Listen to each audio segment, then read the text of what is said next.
La maison est en feu. Mon mari m'a trompé. What a beautiful day to learn about neuroscience. All right, so this is an excitatory 3-neuron circuit. You can see our first neuron, second neuron, and third neuron.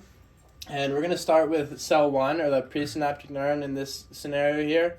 And a depolarization triggers the opening of the voltage-gated calcium channels, which will allow an influx of calcium ions, which will help the V snares on the vesicles containing the neurotransmitter glutamate to bind to the T snares on the membrane, on the cell membrane, which will allow for the glutamate neurotransmitter to be propagated across the synapse. And then once the neurotransmitter has crossed the synapse to cell 2, or the postsynaptic neuron, there are two different ionotropic receptors for glutamate. There is AMPA and NMDA. And these receptors will allow an influx of ions into the postsynaptic neuron, which will, in this case, for both AMPA and NMDA, result in a depolarization or an EPSP. And this excitatory postsynaptic potential will travel down the dendrite to the cell body, and in summation with the other signals, either result in a action potential or not. And in this scenario, we'll just assume that it does result in an action potential, which will start at the axon hillock, and the voltage-gated sodium-potassium channels will open, allowing an influx of ions into the cell, which will passively propagate along the myelinated sheaths of the axon, as the myelinated part is negatively charged and the neurons are positively charged. And then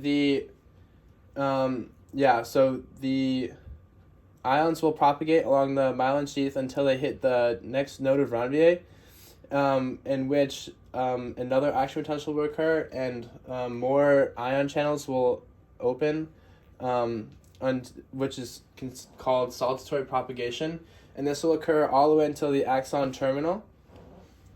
When do you want to take over? After the... Okay. And then once the depolarization hits the axon terminal, it will allow the voltage-gated calcium ion channels to open, which will again result in the binding of the V snare and T snare for the vesicles containing the neurotransmitter, and then the glutamate will be sent across the synapse to cell 3. And once the glutamate binds to the neurotransmitter receptors on cell 3, that will cause an influx of positively charged ions like sodium and calcium into the cell, depending on if it responds with the AMPA or NMDA receptors. And cell 3 will likely also have several EPSPs, which will combine to form an action potential, because the EPSPs make it more likely to fire an action potential because it's closer to the threshold. Side note, astrocytes can regulate the presence of ions in the synapse and can reuptake the glutamate and process it back into something that's not a neurotransmitter. And now moving on to the inhibitory 3-neuron circuit. As you can see, cell 1 is very similar to cell 1 and 2 in this first system, but cell 2, you can see that at the end, everything's the same until the neurotransmitters. The neurotransmitters are different. These are GABA neurotransmitters, which are the primary inhibitory neurotransmitters within our bodies. Once GABA is released after calcium ions flow into the cell, the GABA will bind to GABA receptors on the third cell, and GABA A receptors cause chloride ion influx, which causes a hyperpolarization, which in turn causes an IPSP, which, as you can see here, brings the membrane potential below the resting potential, which is farther away from the threshold, making it less likely to fire an action potential. GABA B unlike GABA A, which is ionotropic, GABA B is metabotropic, and that has a G protein coupled receptor, which in this example we're using G alpha I, which inhibits the production of adenylyl cyclase, which in turn makes cyclic AMP unable to form, which also inhibits the cell, causing no action potential to fire for cell 3.